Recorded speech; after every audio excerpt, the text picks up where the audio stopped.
Hello, you are listening to the OmniTalk Fast Five, brought to you in partnership with the A&M Consumer and Retail Group, Firework, SPS Commerce, and Sezzle. Let's go to headline number 5. Petco has launched a new recycling pilot. According to Chain Storage, Petco, in partnership with Trex, the decking company, it says that its customers can bring in non-curbside plastic waste, such as used shopping bags and other plastic film, to Petco stores for recycling.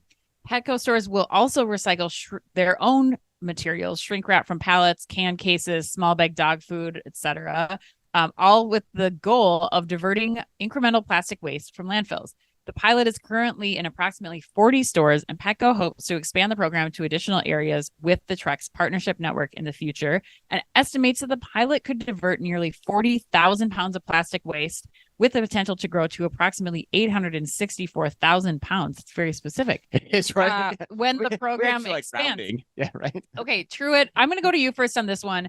Chris and I are out here at the Lifetime Seattle Classic Summit, and everyone is talking about sustainability.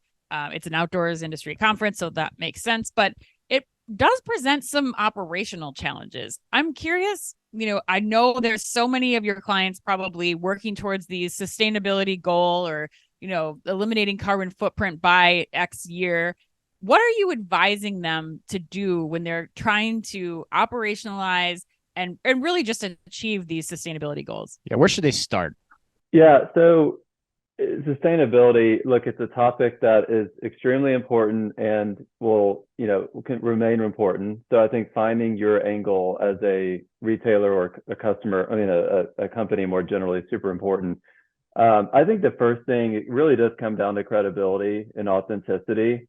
And, what we found through consumer research and work with other companies is you have to actually align it to something with your corporate mission, and it has to be believable. And if it's just kind of a marketing campaign, then that is literally the worst case scenario. And if consumers are pretty savvy and they find out about that. So that's more broadly, I think every company should have a sustainable angle in their mission and vision. I think when it comes to actually product and commercializing it, this is, I think, honestly very difficult. I don't think we've seen a lot of good examples of this working, where there's a commercial benefit and it aligns to the mission. I mean, there are certain examples. Lululemon, bringing them back in, they had a plant-based nylon this week that they announced. That's interesting. Is that one SKU, or is that something that they'll actually have platforming based on? That would be very interesting, and I think aligning with their sustainability goals that they've outlined for 2030. So to me, it's important to find your niche. It just has to be grounded in something and hang together with something bigger than an initiative or a press release or a marketing campaign. Not saying that this particular instance falls in that category, but I think that's the watch outs we have. Yeah. Jeff, how about you? I mean, what are you telling clients that this has got to be top of mind? I'm especially curious to get your financial input here. Like, how are it costs time, costs resources to be able to make this sustainable. I remember trying to do this at Target with Veronica and Danta. She and I were working on sustainability on Store of the Future. Like, that's a challenge that they have to face. How do you lift this to the priorities when it does cost retailers quite a bit to do?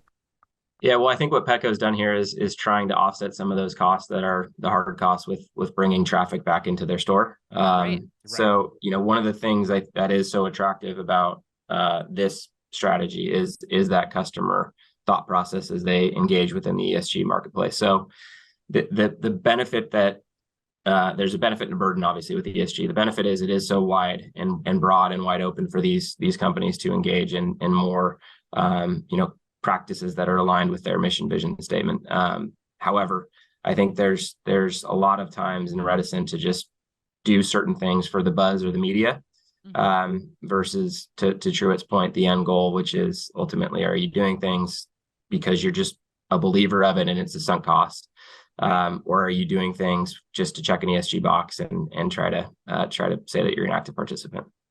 Yeah, Chris, we've been talking about this a lot, and I know you had some ideas that sprang to mind as we were thinking about this related to what Jeff's saying about getting customers into store. Yeah, I mean, I think there's a couple points. Like, one, and this definitely was the topic du jour of this conference. Like, everyone was talking about it. And the point that stuck with me was when somebody said yesterday, if your CEO is not out actually lobbying Washington for sustainability goals, they're not, that company is doing lip service on their sustainability initiatives, which I think is something important to think about. And I have no idea to the extent that Petco CEO is doing that. So I'm not going to comment on that, but I think it's just an important thing to think about and evaluate as you're looking at retailers to decide where do they all stand. But I think back to Jeff's point, I like this because it simply answers the question that is the fundamental question and why we do this show is, why am I coming to the store to begin with? Yep. This is one possible reason. And so if you can measure the traffic impact, you can figure out a financially responsible way to do it, then I'm all for it. And it also got me thinking, like,